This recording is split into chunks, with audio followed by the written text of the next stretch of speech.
Hi everyone, this is our channel, Meet the Real Story. Please like, share and subscribe.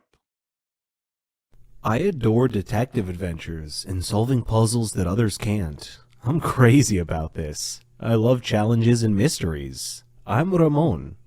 But my father's nickname for me is Megamind. I'm 14 years old, and I'm typically ranked number one in my class every year. I have become famous for solving riddles. Many comers have tried to unseat me, but all have failed. I love to examine minute details. But let me get on with telling you my story. One hot summer, we had just finished our exams at school and were going on summer break. So I organized a trip to the beach with my friends. Beach weather is amazing. Clear skies, cool ocean breezes, sand, and sun. Just amazing. One day, before my beach trip, my mother handed me a letter from my grandmother. I was surprised and thought it was a little weird because Granny owned a hotel in the surrounding area nearby. It had wonderful views all around it. I had opened the letter, which read, "Dear Ramon, how are you? I hope you're enjoying your summer break. Would you mind spending a couple of days with me? I have a serious matter that I would like to discuss with you. Granny." Initially, I thought that it was probably some silly matter, but then my inner voice told me that it might be important. I was conflicted between going on my beach trip or visiting my granny. I decided to visit Granny first. She was family after all, so off I went. Though my grandmother lived in a beautiful area, the closer I got to the hotel, the more my inner voice was nagging me. When I arrived at the hotel, Granny was waiting for me. She smiled and hugged me. I had missed her so much. She had company.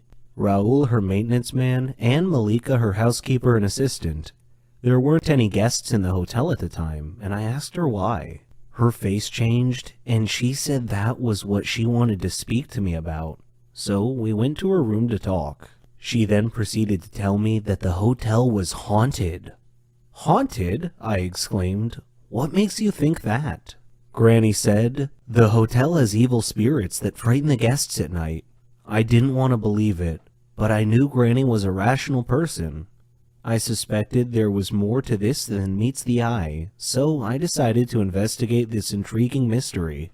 On my first night at the hotel, I waited until midnight. Then I lit a candle and walked through the halls of the hotel. There were photos on the wall, and I could hear whispering and the rustle of the leaves outside. It was a little spooky and unsettling, and made my blood run cold. Suddenly, I heard laughing on both sides of the hotel, and a shadow passed quickly in front of my eyes. Unnerved, I quickly returned to my room, where soon afterwards I heard something scratching on my door. I kept thinking to myself, I am not afraid. I am not afraid. Then the door began opening slowly. I saw a hand on the doorknob. Then the owner of the hand came into view. It was a cloaked, headless man holding a candle. I fainted. The next day, I woke up to find Granny and Malika standing beside me. Granny told me that I had been sleeping a long time. I asked what had happened, and they told me they heard me scream and came to my aid. When they found me, I was unconscious on the floor. At that moment, there was a knock on the door. It was Raul bringing me a drink. That was when I noticed something strange about Raul's face. It was emotionless. Then I glanced at his hands as I accepted the drink from him. That night, I again walked around the hotel. I found some steps at the end of a corridor that led to the basement. Down in the basement, I opened a maintenance door and found a tape recorder and a pile of clothes on a table. Suddenly, the lights went out. I was groping around in the dark and trying to find my way back when I heard the laughing again. Still, I continued stumbling ahead through the dark. I stepped on an electrical line and tore it off the wall. I returned to my room. My door opened slowly. I was hiding behind the door. I grabbed the loose electrical detonator and touched it to the doorknob. It was live, and I heard a grunt from the owner of the hand on the other side of the door as he or she was shocked. And I heard him or her fall to the floor. It took me a while to find the electrical panel, but I managed to get the lights back on. When I did, I found Raul laying unconscious on the floor next to the doorknob that I had electrified.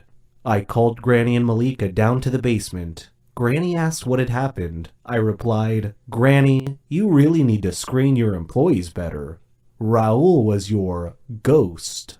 Granny looked shocked and asked me what made me think that. I explained that the hand on my drink today was the same hand I saw on the headless ghost that opened my hotel room door the night before. I also found tools, a tape recorder, and some ghost clothes down here in the basement. In addition, I found the earphones that had been placed around the hotel. Granny was shocked. Raul woke up about that time, and she grilled Raul. "Why are you scaring all my guests away, Raul?" He said, "This hotel used to belong to my family, but you bought it from my grandfather. Well, I wanted it back. Please forgive me." Malika said, "We have to call the police." But I said, "No, wait, I have an idea. Let's renovate and reopen the hotel with a new name. The Haunted Hotel. Our advertising slogan will be, spend a night in a haunted hotel." Raul can do his ghost thing with the whispers and the laughing. Why, he can even flicker the lights off and on at a random time once or twice a night just to give the hotel a spooky atmosphere. The idea proved to be a big hit. The haunted hotel attracted many tourists, and Granny's business prospered. I had a nice holiday and still managed to fit in my trip to the beach on my summer break. Most people I saw hated and cursed at me, and some treated me more kindly and gently than usual.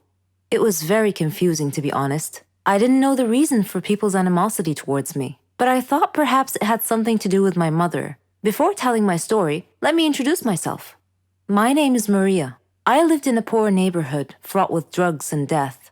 People who lived there were mostly losers. Growing up, people have always looked at me with disdain, for no good reason. People ostracized me. I had no friends, no one to speak to. When I would return home, I'd ask my mother why people didn't like me. She wouldn't answer. She'd just cry and smile sadly. She would often tell me to ignore people's looks. But how can I ignore the looks of everyone around me? It was the biggest mystery in my life. I didn't know if my father was alive or not. The only thing I knew about my father was how he looked, from a picture on our wall. And if I asked about him, my mother would only tell me that he traveled, and he never came back, that she didn't know anything about him, almost as if he were dead. But I suspected that she wasn't telling me the whole truth, and I thought people in our neighborhood knew something I didn't. Perhaps that was the reason they hated me so much. Aside from this problem, I was a clever girl at school. I dreamed of having a good position in life to make my mother proud of me. One day, as I was returning home from school, I felt that someone was following me. I turned around once, but saw no one. The second time I turned around, I saw a man. He was wearing a mask. I was afraid, and I ran home to my mother. She was worried, and she just hugged me. It happened a lot after that. It seemed like everywhere I went, that man just happened to be there. I spent a lot of time thinking about it, who that man could be. Eventually, I graduated and got a job with a well-known company. We left our poor neighborhood and rented a flat in a good area. I had almost forgotten about the mystery man who used to follow me often. Then, one day, a poor man came into my office. He handed me an envelope. Smiling, he told me to say hello to Isabella, then disappeared, leaving me with even more questions. Who was he, and how did he know my mother? I returned home, told her about this man, and showed her the envelope. She looked worried and asked me to quickly open it for her. When I did, I found something unexpected. One old photo of him, and a recent one. I didn't know it then, but that man was my father, and all I did was walk away. I curiously began reading the letter. It said, "Dear Maria, I am sorry for everything. Sorry for the suffering I caused you and your mother. Sorry for not being there with you as you grew up. I hope that you can both forgive me. Please tell Isabella that I never forgot about her, or you. I love you two so much." I looked at my mother. She was holding the photographs and crying quietly. So the mystery man who had often followed me home had actually been my father, watching me from afar. I asked my mother, "Why did you hide the truth from me? Why didn't you tell me where my father was all these years?" She replied, I was afraid to shock you with the news that your father was in prison for killing someone. And I gasped, killing someone? Hi, I'm Gamila. Have you ever experienced a life problem? I know everyone has their own problems, but imagine you had to hide something all your life. Do you know what it feels like?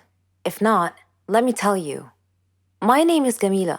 It means beautiful in Arabic, and I really am beautiful, or so I've been told. But I have a problem.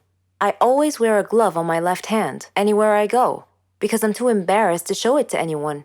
This has become my life problem. You see, I've had 7 fingers on my left hand since birth. My family couldn't afford a surgery to remove these extra 2 fingers. It would have cost a lot of money, and I would have had to travel abroad because we didn't have clever doctors or good hospitals in my area. So I've been wearing a glove on my left hand since I was young as a temporary solution for this problem. People always ask me about the glove, but I never answer. I just say that my fingers get cold. You would see me in the summer wearing a short, sleeveless blouse and a glove on my left hand. There were a lot of things I had to give up because of my hand. Once, I wanted to play gymnastics. My mom was okay with it, so I went to many places to train, but they all refused to accept me because of my 7-fingered hand, which they considered to be a problem.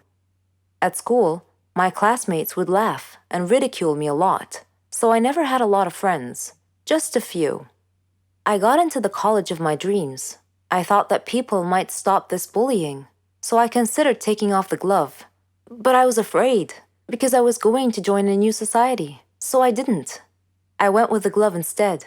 I was surprised at the amount of bullying at college, more than I had ever seen. It was a good thing that I decided to wear my glove. There were a lot of bullies there. Then, something happened. It became a turning point in my life. One time, while I was standing and speaking with my friends, one of them suddenly pulled off my glove.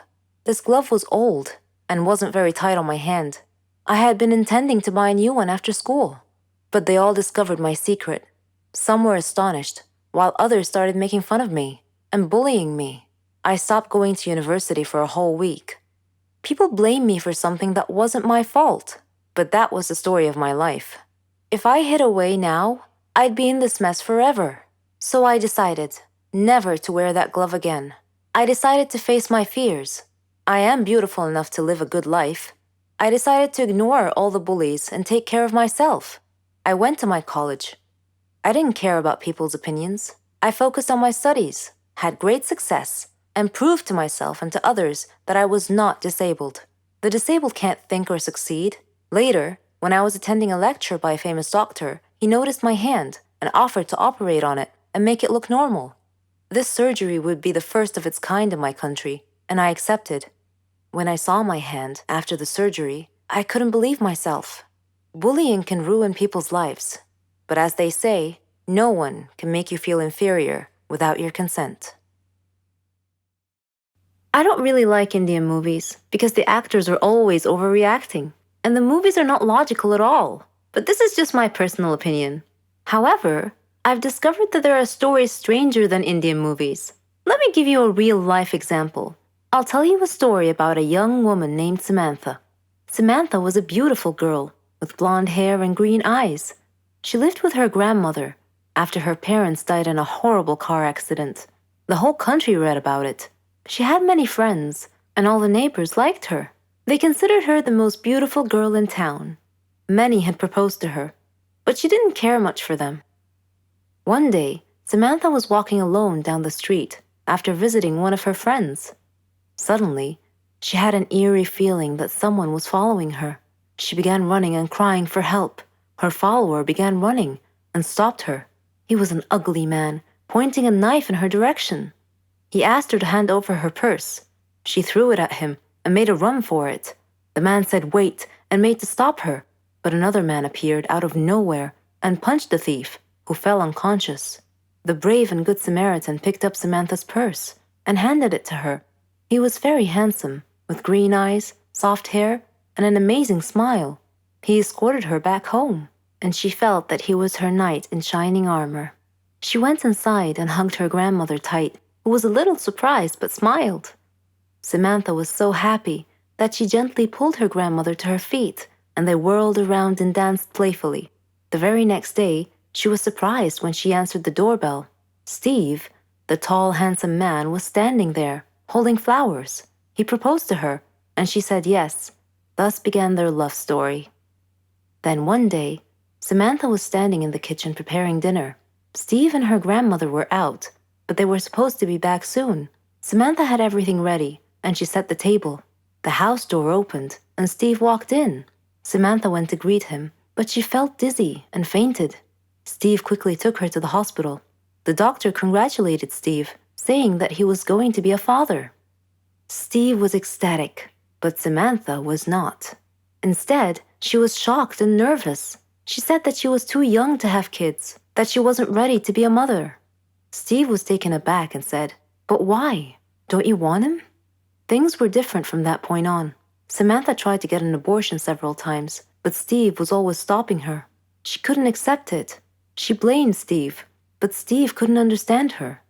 In her 7th month of pregnancy, Samantha was with her grandmother at the supermarket when she saw a small boy run onto the road. Fearing he might get run over by a car, Samantha quickly pulled the boy off the road to safety.